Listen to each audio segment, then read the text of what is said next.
Hər vaxtınız xeyirli olsun, hörmətli tamaşaçılar. Bugün cümə söhbətlərində qonağımız ilahiyyatçı Səmədov Vüqar müəllimdir. Xoş gəlmisiniz Vüqar müəllim. Hoş gördük. Bugünkü cümə söhbətlərində cümə günündə edilən dualar haqqında danışacağıq. Ümumiyyətlə İslamda cümə gününün yeri nədən ibarətdir? Demək Vüqar müəllim, belə bir sualla başlamaq istəyirəm ki, cümə gününün İslamda xüsusi yeri nədən qaynaqlanır ümumiyyətlə? Yaxşı. Euzubillahimineşşeytanirracim. Bismillahirrahmanirrahim.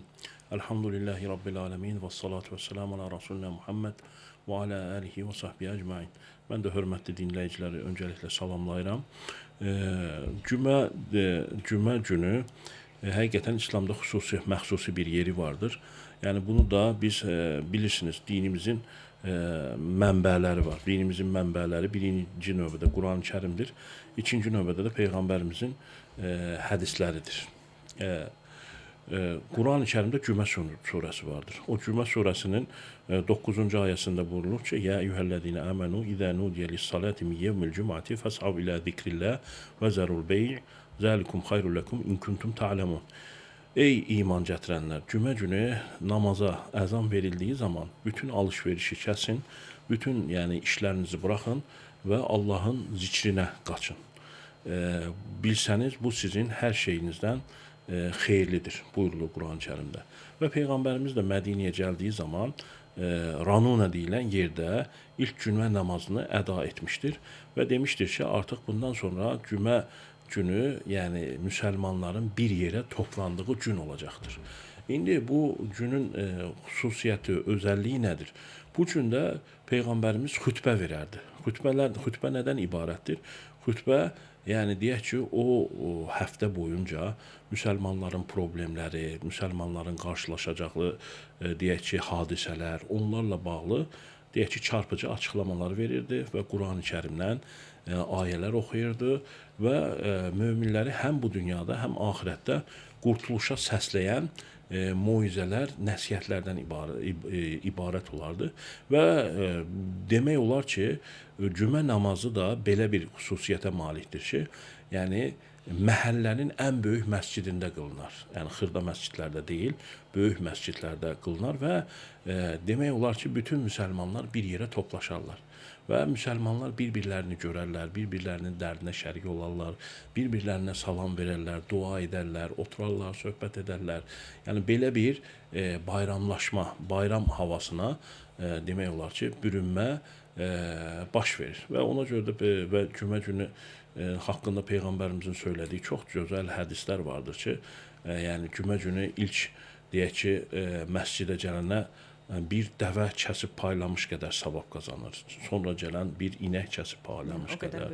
Bəli, sonra gələn bir qoç kəsib paylamış qədər. Sonra gələn bir xoruz və ya toyuq kəsib paylamış. Sonra gələn isə bir yumurta qədər savab gəlib düşər. Və cümə günündə elə bir vaxt vardır ki, Peyğəmbərimiz sallallahu aleyhi və səlləm buyurur ki, o günü o anda dua edərsinizsə, duanız geri çevrilməz. Duaların qəbul olunduğu andır.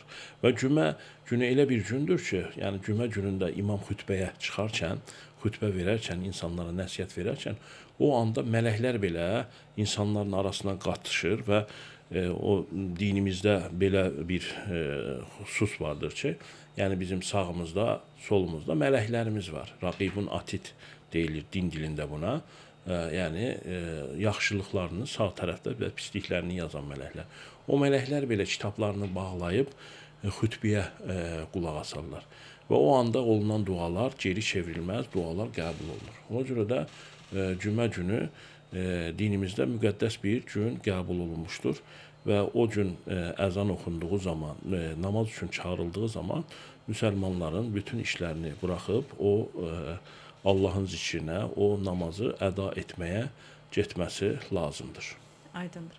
Bəs Vüqar müəllim, cümə günü hansı dualar daha fəzilətlidir? Hər gün də olunur, məlum məsələdir. Yəni cümə günü hansı dualar daha fəzilətlidir? Cümə günü, məsəl üçün, məxsusi olaraq, məsəl üçün, bu duanı edin deyə bir deyək ki, Peyğəmbərimizdən hədislər yoxdur. Amma cümə günündə əgər insan günahları vardırsa, günahlarına tövbə etməsi, Allahdan bağışlanma deməsi, məsələn, nədir bu? Əstəğfirullah, əstəğfirullah azim demək və yaxud da Allahı zikr etmək, La ilahe illallah şəklindəki dualar, deyək ki, Allahı Subhanallah, Elhamdülillah şəklindəki dualar və insanın yəni ehtiyacı olacağı, məsəl üçün xəstələri varsa xəstələri üçün dua etmək, borcu varsa ya Rabbi, yəni borcumu ödəmək üçün mənə bu borcdan və yaxud da sıxıntıları varsa ya Rabbi, bu sıxıntılarıma, dərdlərimə çarə ver, bu sıxıntılarından qurtar məni. Yəni ona görə də hər kimsənin nə ilə problemi varsa Allahdan onları istəməsi daha gözəldir yəni. Aydındır. Tamaşaçılarımızdan belə bir sual gəlib, yəni təkrar sualdır əslində. Cümə gününə sırf aid deyil, amma dua ilə bağlı bir şeydir. Tamaşaçı bildirir ki, bəs yağış yağanda edilən dua daha tez qəbul olunur. Ümumiyyətlə belə bir şey varmı dinimizdə ki, yağış yağanda dua etmək lazımdır xüsusi? Bəli, bəli. Yəni belə inanclar vardır. Çünki belə bir şey var ki, dinimizdə hər yağış dənəsini, hər qar dənəsini yer üzərinə bir mələk endirir. Yəni mələklərin yer üzərində bol olduğu andır. Allahın rəhmətinin təcəlli etdiyi andır. Ona görə də o vaxtlarda olunan dualar daha gözəl qəbul olunur. Amma əsas məsələ duanın qəbul olunması üçün mən sizə bir şey deyim. Yəni duada belə bir şey vardır ki, səmimi qəlbdən olunan dualar. Məsələn, Quran-Kərim bizə bunun örnəyini verir. İnanaraq dua etmək. İnanaraq dua edərək. Çünki məsələn, əlini açmısan, amma qəlbində başqa şey düşünürsən.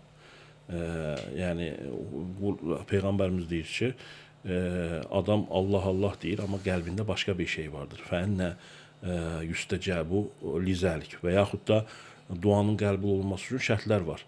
Məlbəsuhu haramun və məşrəbuhu haramun. Yəni duada önəmli xüsuslardan birisi də halal loxma yeməsi lazımdır. Yəni deyir ki, insan var, əlini açıb ya Rab deyir, amma geydiyi haram, yediyi haram, içdiyi haram. Allah bunun duasını necə qəbul etsin? Və başqa bir xüsus da ki, dua əslində nə deməkdir? Qəlbin Allahla danışması deməkdir. Yəni hətta Allah-u Teala buyurur Qüdsə hədisdə. Qəlbi bilən Allahdan. Bəli. Mən qulumun zənni üzərəyəm. Yəni qulum məni necə təsəvvür edirsə o formadayam. Və Quran-Kərim buyurur ki, biz onlar cəmidə fırtınaya yaxalandıqları zaman səmimi şəkildə dua edərlər. Amma sahilə çıxdıqları zaman elə bir ki, sanki o dua edənlər onlar deyildir. İndi düşünün ki, biz təyyarədə uçuruq. Məsəl üçün, təyyarədə bir həyəcan siqnalı çaldı ki, təyyarədə məsələn bir motorunda pozulma var, nə var. O zaman nə olur? Hər kəs tər içərisində səmimi şəkildə dua eləyir. Yəni o halı normal halda da qoruyaraq Allaha dua edə bilirsənsə, demək ki, o xəttə düşə bilirsən.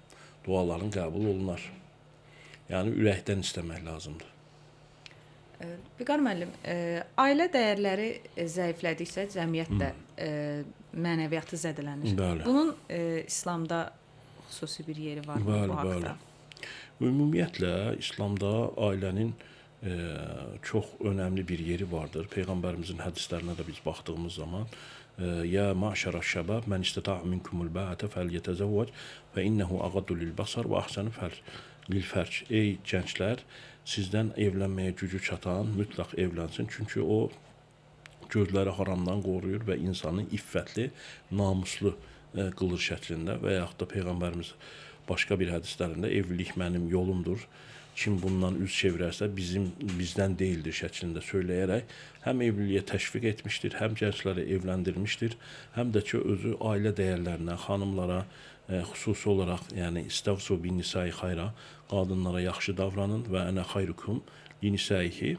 Mən də sizin içərinizdə xanımına ən gözəl davrananızam buyuraraq, yəni ailə dəyərlərinin güclü və qüvvətli olmasını söyləmişdir. Burada əsas məsələlərdə İslama görə, yəni insan evləndiyi zaman biz hər zaman bunu söyləyirik, kiçik dövlət qurmuş olursan.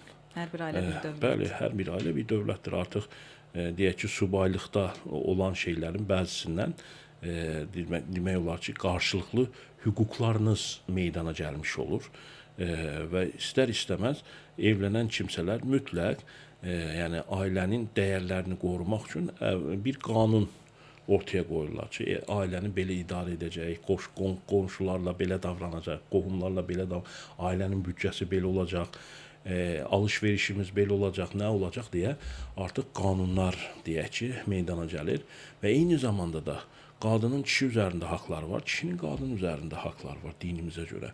Yəni İslamda əsasən üzərində durduğu odur ki, fıtratallahi ləti fataran nəsə aleyhə. Allah insanları nə fitrət üzərə yaradıbsa, o fitrət üzərində qalması daha uyğundur. Biz məsəl üçün insan olaraq dünyaya gəlirik. Qadın qisminə, kişi qisminə ayrılırıq. Allaha sonsuz şükürlər olsun. Çünki insan bütün canlıların həyatına məna verən varlıqdır. Amma öz həyatına isə kimsəni qarışdırmaz, özü məna verir. Bu böyük bir lütufdur. Və qadın qism və kişi qisminə ayrılır. Biz dünyaya nə üçün gəlirik? Bu da önəmli bir sual. Xoşbəxt olmaq üçün gəlirik. Xoşbəxt olmaq üçün də insan Allahın yaratdığı qanuna uyğun yaşamalıdır. Yəni, deyək ki, artıq həddi buluğa çatdıq, evlənməsi lazımdır. Evlənərkən də, yəni, məsəl üçün, Rum surəsinin 21-ci ayəsi var. Orada evlilik haqqında belə buyurulur. Və min ayatihi ən xalaqə lakum min anfusikum əzvacən litəskunu ileyhə və cəalə beynəkumu məvəddətə və rəhmə innə fi zəlikə lə ayatin li qavmi yətəfəkkərun. Onun, yəni Allahın dəlillərindən birisi də budur ki, sizə öz nəfslərinizdən zövcələr xəlq etdi ki, sükunət tapasınız və aranıza sevgi və məhəbbət qoydu. İndi burada belə bir xüsus var. Yəni, qadının kişiyə ehtiyacı var, kişinin qadına ehtiyacı var. Nə üçün ehtiyacı var? Kamilləşmək üçün ehtiyacı var. Sevib sevilməyə ehtiyacı vardır. Çünki insan sevgi verib sevgi alması lazımdır. Peyğəmbərimiz də buyurur ki, sevib sevilməyəndə xeyri yoxdur. Bəli. Kimsə deyirsə ki, mən evlənmədən xoşbəxt olacağam, bu boş söhbətdir. Çünki insan, yəni qarşı cinsə sevgi verib sevgi almadığı zaman psixi problemləri başlamış olur. Ona görə də hər zaman evləndiyi zaman qadın kişinin qədrini bilməsi lazım, kişi qadının qədrini bilməsi lazım və bilməsi lazımdır ki, bir-birlərini kamilləşdirirlər, yəni tamamlayırlar. Və ona görə də ailə dəyərlərini qorumaq lazımdır. Məsələn, dinimiz çox gözəl, məsələn, ailə dəyərləri ortaya qoyur. Məsələn, ərin üzərinə düşən nə vardır? Ailəsini qorumaq, ailəsinin, yəni ruzisini təmin etmək, gedib çalışmaq, gətirmək. Bunun müqabilində də qadının evi qurması, evin işlərini səhmana salması kimi, məsəl üçün, yəni qadının özünə məxsus üstünlükləri var, kişinin özünə məxsus üstünlükləri var. Qadın kişinin, kişi qadının yerinə aldığı zaman dəncə pozulmuş olur. Ona görə də, məsələn, yəni bilmək lazımdır ki, qadın nədir? Mərhəmətdir, şəfqətdir, sezgidir, zəkadır. Kişi də gücdür, qüvvətdir, ağıldır. Birində bu var, birində onlar məsələn hər birisinin digərinə ehtiyacı var. Bunlar bir-birini tamamladığı zaman möhtəşəm bir şey ortaya çıxır. Yəni övlad da dünyaya gəldiyi zaman artıq yəni övlad daha da kamilləşdirmiş olur. Artıq ata olursan, ana olursan. Ona görə də, məsələn, günümüzdə ailə dəyərləri zəifləyir və zəifləyəcəkdir, istər-istəməz. Niyə? Biz bunu keçmişlə indi müqayisə etdiyimiz zaman görürük ki, yəni əvvəllər deyək ki, bu qədər qloballaşma yox idi. Yəni insanlar, deyək, öz adət-ənənəsi, ağsaqqalının çevrəsində formalaşırdısa, artıq dünyadakı qlobal dəyərlərlə formalaşır. Yəni, baxırsan ki, bizdəki ailə dəyərləri, məsələn, deyək ki, Braziliyada daha başqadır, Meksikada başqadır. İstər-istəməz hər kəs də dizilərə baxır. Oradakı, məsəl üçün, onların dəyərlərində normal olan şey bizdə anormaldır. Onu gətirməyə çalışır, gətirdiyi zaman problem yaşayır. Nə bilim, boşanmalar meydana gəlir. Ona görə biz bilməliyik ki, biz Azərbaycanlıyıq. Yəni bizim bizdə öz ailə dəyərlərimiz var, ağsaqqalımız var, ağbirçəyimiz var. Qadın, məsələn, bizdə deyək ki, hörmət olunan varlıq olaraq qəbul olunur. Yəni başqa və də dəyərləri zəiflədən xüsuslardan birisi də texnologiyadır. Yəni telefonların artması, yəni əslində texnologiya yaxşı tərəfə inkişaf edir. Sadəcə baxır kim onu necə istifadə edir texnologiyadan. Yəni burada iradə məsələsi dövrəyə girir. Yəni məsələn insanlar var ki, səhərdən axşama kimi boş-boş şeylərə baxaraq günlərini keçirirlər. İnsan da vardır onun üçün elm, ondan faydalanmaq üçün. Yəni iradəsi güclü olan insanlar üçün bu bir nemətdir. Amma zəif olan insanlar üçün isə bu bir bədbəxtlik gətirir. Yəni bu nöqteyi nəzərdən baxmaq lazımdır. Ona görə də yəni dinimiz ailə dəyərlərinə çox böyük önəm verib. Yəni ailəni qorumaq, yəni bilmək lazımdır ki, güclü insanlar güclü ailələrdə meydana gəlir. Əgər hər zaman bəzən də bunu da düşünmək lazımdır ki, ər və deyək ki, qadın öz aralarındakı problemlərə görə hər şeyi qərar verirlər. Amma düşünmək lazım ki, onların dünyaya gətirdiyi övladlar da vardır. Yəni onları anadan məhrum etmək, atadan məhrum etmək, onları psikopat etmək deməkdir. Onları sevgisiz, mərhəmətsiz buraxmaq deməkdir. Bunlar da gələcəkdə nə olur? Xoşbəxt olmayan insanlar olur. Xoşbəxt olmayan insan qarşısından dışını da xoşbəxt edə bilməz. Sevgisiz, mərhəmətsiz böyüyən. Ona görə də yəni ailəni maksimum, ailə nə ilə qorunur? Ailə həm iradə ilə qorunur, həm də ki, insanların bu nöqtədə çalışması ilə, yəni ailəyə necə ki, çalışıb qazanırıqsa, ailə üçün də çalışmaq lazımdır. Vüqar müəllim, ailə dəyərlərindən söz düşmüşkən, bilirsiniz, son dövrlərdə boşanmaların sayı artıb. Boşanmaların sayının qarşısının alınması üçün İslam dini nə təklif edir? Hansı yolları təklif edir dinimiz? Təbii, məsəl üçün, dinimizdə ən son çarə olaraq boşanmanı görür olaraq, yəni boşanmamağa təşviq olunur. Yəni burada deyək ki, bəsit məsələlərdən və yaxud da yəni insanların egoizminin ön plana çıxması, əsasən boşanmalar müxtəlif şəkildə boşanmalar olur. Yəni boşanmaların birinci növbədə səbəbini tapmaq lazımdır.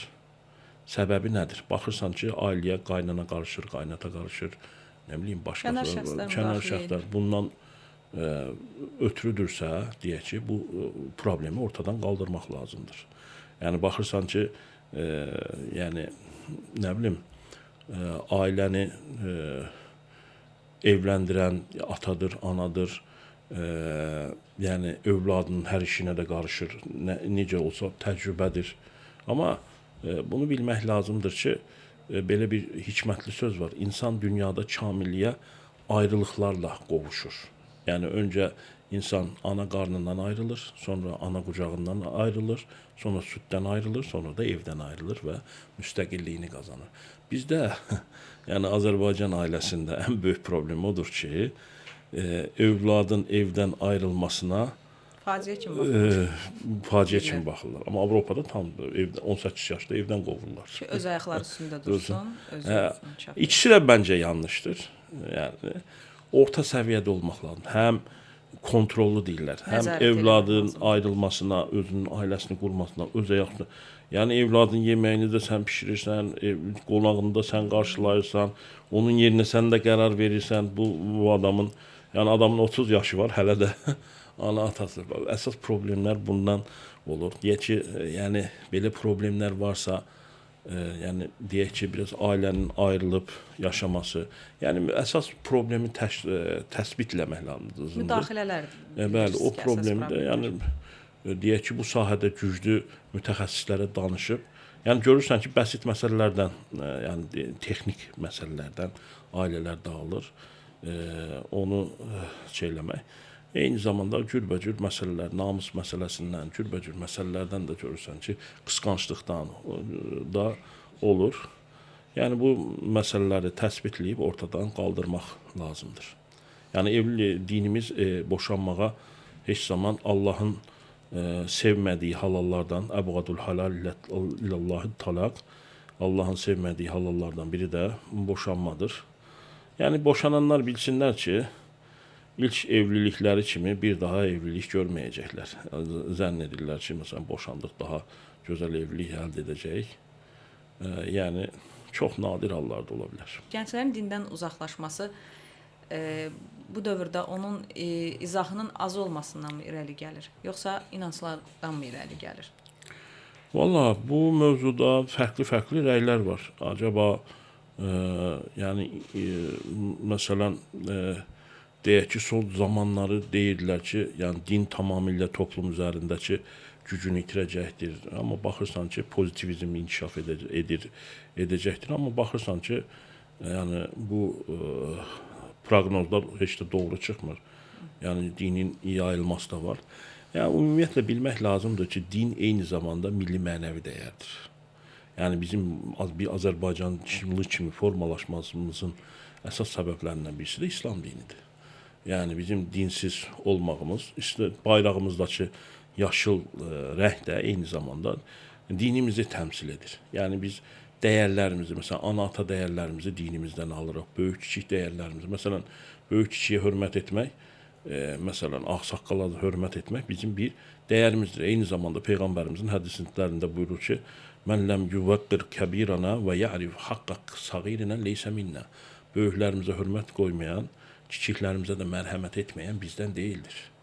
Və yaxud da anan, atan deyək ki, yaşına gəldiyi zaman onlara uf belə demə və la tənhərhuma, onlara azarlama da və qul ləhumə qavlən kərimə, onlara yumşaq sözlər söylə. Məsələn, Quran-Kərimin ayəsidir. Yəni insanlar məsələn həyatına dəyər olaraq keçirdikləri şey düşünmədən etdikləri şeylərdir. Bunlar da dini dəyərlərdən gəlir. Yəni adət-ənənə dediyimiz şeydə əgər düşünülərək həyata keçirilirsə, bu adət-ənənə deyildir. Düşünmədən həyata keçirdiyin şeylər sənin dəyərindir. Bax, dini xüsuslarda bizim düşünmədən həyata keçirdiyimiz dəyərlərdir. Ona görə də din olmadan, yəni biz milli mənəvi dəyərlərimizdən də danışa bilmərik. Yəni düşünmədən həyata keçirdiyimiz dəyərlər bizim adətimizdir, ənənəmizdir və milli kimliyimizdir. Bizi başqa millətlərdən ayıran xüsuslarımızdır. Dinimizdə belədir. Yəni mütləq deyək ki, yəni bunu deyim ki sizə, həyatda boşluq yoxdur. Mənəviyyat da hər kəsin ehtiyacı olan bir xüsusdur. Yəni əgər sən öz evladına milli mənəvi dəyərini, dinini öyrətməsən, sabah o sənin qarşına bir krişnak olaraq çıxa bilər. Bir nə bilim başqa bir cərəyanın mənsubu, bir şeytana ibadət olanlar baxarsan ki, sırğalar taxmış, yəni burnuna deşik qoymuş, nə bilim bir şey cürbəcür bir acayip bir varlığa da çevirə bilər. Çünki bunlar deyək ki, gizli, yəni bunları filmlərlə, nələrlə özəndirirlər. Özünüz yaxşı bilirsiniz. Yəni ona görə də yəni öz övladını özün necə ki zərərli alışqanlıqlardan, başqa şeylərdən qoruduğun kimi mənəviyyatını da qoruman lazımdır. Öz dinini özün öyrətmən lazımdır. Bəli. Bəzən insanlar stres keçirdir, qorxu keçirdir, depressiyaya düşürlər. Din xadimlərindən və yaxud digər şəxslərdən eşitdiyimiz olur ki, bildirirlər ki, ibadət eləyin, namaz qılın. Bu yəni bu stressdən uzaq olacaqsınız. Dini baxımından bəs bunun çıxış yolu nədir? Bəli, gözəl bir sualdır. İstər-istəməz, yəni insanların, məsələn, ibadət eləyən insanla ibadət etməyən insan arasında fərq vardır. Çünki hərə mənəviyyatı bir yerdən alır. Məsələn, deyək ki, ibadət eləyən insan biraz daha stressiz, biraz daha yəni özünün, məsəl üçün, mənəvi problem olduğu zaman danışacağı yeri var. Nədir bu? Namazdır. Nədir bu? Əlini açır, dua edir. Nədir bu? Quran oxuyur, bununla getdirir. O bir adamın elə bir şeyi yoxdur. Yəni o adama da birbaşa deməklə olmur ki, sən namaz qıl, Quran oxu, sənin stressin gedəcəkdir. Bunu istəməsi lazımdır. Yavaş-yavaş olması lazımdır. Yəni özü bunu tapması lazımdır. Yəni hər kəs özünü kəşf eləməsi lazımdır ki, mən stresə düşəndə nəyi etdiyim zaman ortadan qalxır. Elə birbaşa məsəl üçün insana ay namazı qıldı və ya duanı etdi dediyin zaman da bu olmur. Təbii ki, yəni Qurani-Kərim insanın ruhunun qidasıdır. Quranda belə bir ayət var ki, "Ələ bi zikrillahi tatmainnul qulub." Qəlblər Allahın zikri ilə aram tapır. Allah zikri, Subhanallah zikri, məsələn, bunlar insanı rahatladan xüsuslardır. Yəni dinin əsas xüsuslarından birisi insanı depressiyadan alması, mənəvi zənginləşdirməsi, bu xüsuslar vardır. Amma insanlarda da bunu yəni sevərəkdən və özləri bilərək, şuurlu olaraq etdiyi zaman faydası vardır. Aydındır. Təşəkkür edirik maraqlı fikirlərə görə. Sonda bir yekun olaraq bir sualım var. Qısa şəkildə zəhmət olmasa məlumat verərsiniz. İslamda fərqli düşüncələrə, fərqli dinlərə baxış necə izah olunur? İslamda fərqli düşüncələrə baxış necə olur? Və fərqli dinlərə baxış. Yəni Hac surəsində bir ayə vardır. Əgər Allah insanları bir-biri ilə dəf etməsəydi, yəni yer üzərindəki havralar, kilsələr, məscidlər Allahın zikr olunduğu yıxılardı. Demək ki, yəni İslam dini digər dinlərə də xristianlıq olsun, əhli kitab dinləri olsun, onlarla dinç və yanaşı yaşama hüququnu gətirir, yəni bunu qeyd edir. Ona görə də İslamın yəni özgüvəni var. Yəni ki, özünün həm deyək ki, ibadət sistemi var, həm hüquq sistemi var. Və digər dinlərə də hörmətlə yanaşır. İstəyən istədiyi dinə ibadət eləyə bilər. Çünki hər insanın da öz seçmə hüququ vardır. Hətta Quranda belə bir ayə vardır. Möminlər o kəslərdir ki, hər şeyə qulaq asarlar, ən gözəlinə tabe olarlar. Ona görə də hər kəs istədiyini seçmə haqqına malikdir. İslam dinində digər dinlərə deyək ki, xoşgörü ilə baxır və dinç bərabər yanaşı yaşama prinsipini ortaya qoyur. Yəni, məsələn, İslam hüququnda belə bir şey var. Deyək ki, donuz yemək dinimizə görə haramdır. Amma sən xristiyan, məsəl üçün, bir donuza baxır, onu mənim dinimə görə haramdır, onu vurub öldürə bilməzsən. Onu öldürdüyün zaman təzmin etməlisən. Yəni, sənin demək ki, nədir? Onun dininə hörmət göstərməkdir. Təşəkkür edirəm Vüqar müəllim, maraqlı fikirlərə görə, tamaşaçılarımızı maarifləndirdiyinizə görə, dəvətimizi qəbul edib gəldiyinizə görə bir daha təşəkkür edirəm. Mən də təşəkkür edirəm. Bir cümə söhbətlərinin daha sonuna gəldik. Sağ olun, salamat qalın.